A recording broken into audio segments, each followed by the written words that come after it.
When you're applying for a job, you are going to be competing against a lot of candidates. So it's really important that your CV does stand out.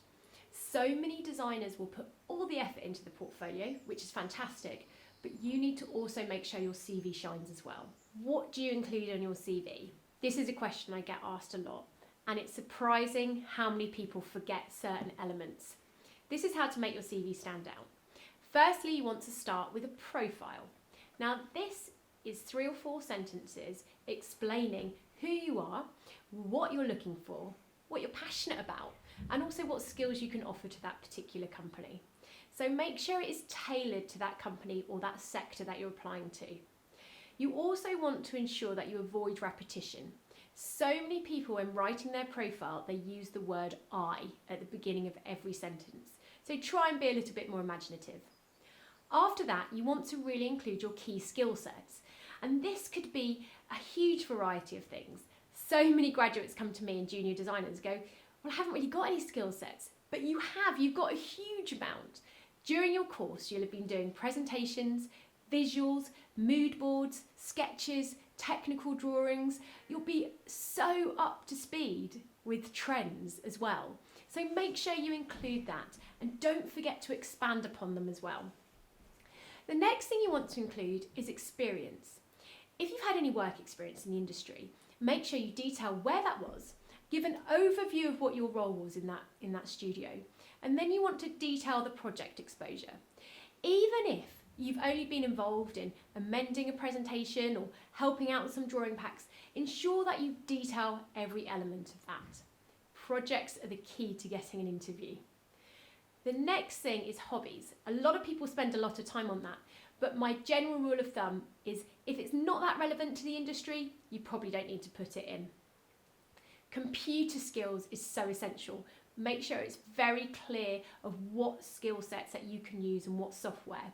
So have it either at the beginning or very clearly at the end of your CV. This is something that every company will be looking out for. Things to avoid and common mistakes that I see on CVs. A big one is address. If you're applying for a company in London and you don't live in London, say for example you live in Edinburgh, take your address off. What you want to avoid is hesitation. You don't want that company to think, will they be able to come down for an interview? Do they have anywhere to live in London? Would I have to wait for them to find somewhere to live? Avoid that hesitation and take the address off. You just want the interview. Another thing people do is they'll only put a link to their portfolio, but they may hide it in a corner of their CV or amongst lots of text. There's no reason why you can't put a link to an online portfolio, but what I would strongly advise is always add a PDF of your portfolio alongside your CV. When companies look at your CV, they may be travelling, so therefore they might not be able to click on the link. It might not take them to your portfolio.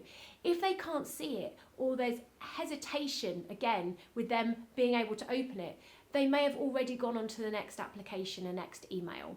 So if you're going to put a link, make sure it's really clear, but also add a PDF sample of your portfolio as well. This may sound very obvious, but believe me, so many people don't spell check their CV. I've had companies say to me, I've had a CV and they've spelled interior designer incorrectly. It's obviously a typo, but do get it spell checked. So many people design their CVs, but it's in InDesign, so they haven't spell checked it. Make sure you spell check your CV. Photos. Should or shouldn't I put it on your CV? In the UK, we tend not to put photos on our CV. However, if you do want to add a photo, make sure it looks professional.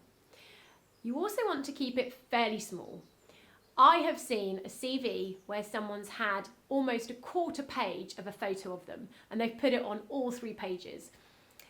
I'm not going to lie, it does put you off. It doesn't look that professional. So if you're going to have a photo, keep it small and keep it looking professional. A lot of people ask me, how many pages should my CV be? You'll probably find it'll only be 1 to 2 pages long at the moment anyway, and that is absolutely fine. Just make sure it's really clear, it's formatted, and it has all the information on it. When you're writing your CV, I want you to keep one thing in mind. If I sent my CV alone, would I still get that job? When you start thinking in that way, you really have to understand how much information you need to put on your CV. So keep that in mind. Would I get an interview without my portfolio? With your CV, as a designer, you want to make sure it's visually appealing. Break the rules. You don't have to have a conventional CV.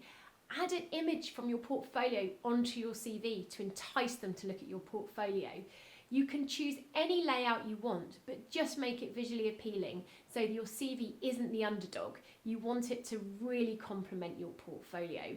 They want to look at your CV and know that it really communicates alongside your portfolio. Now, they are a little bit old-fashioned and you don't necessarily have to do an official cover letter. But what is really important is that when you approach a company, either via email or a LinkedIn message, you really need to let them know some key points. Your availability for an interview, but also your availability for work. You want to take out any hesitation. So you don't want them to have to ring you to find out when you'd be free for work. So if they know you're immediately available, you're already cutting out that phone call. They may even contact you to say, actually, we have some freelance work for you. Put down if you have your own computer that you can work on from home, or you could bring in your laptop to work on as well. And that goes for software as well. If you have any software on your computer, like SketchUp or Vectorworks or AutoCAD, make sure you note that as well. The reason being is if a company's really busy and they've got a deadline and you happen to email at the right time and they need someone who could come in and help them out on a presentation, but they don't have any computers, and you've just said you've got your own laptop, you're immediately available, and you've got SketchUp on your computer, they'll invite you in immediately. You might even get a job straight away. The other thing is tailor your email to that company. It sounds so simple, but the amount of emails I get that have been copied and pasted, and they'll go, "Hi Rebecca." Well, my name's not Rebecca. Do I really want to read this? They haven't even taken the time to address it to me individually. And as I said before about networking, it's really important to make sure you are complimenting their work. Why do you want to work for them?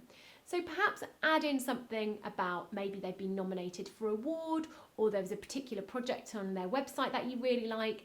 Tailor it to them. Take the time and care to send a message to each company, and so it's unique to them.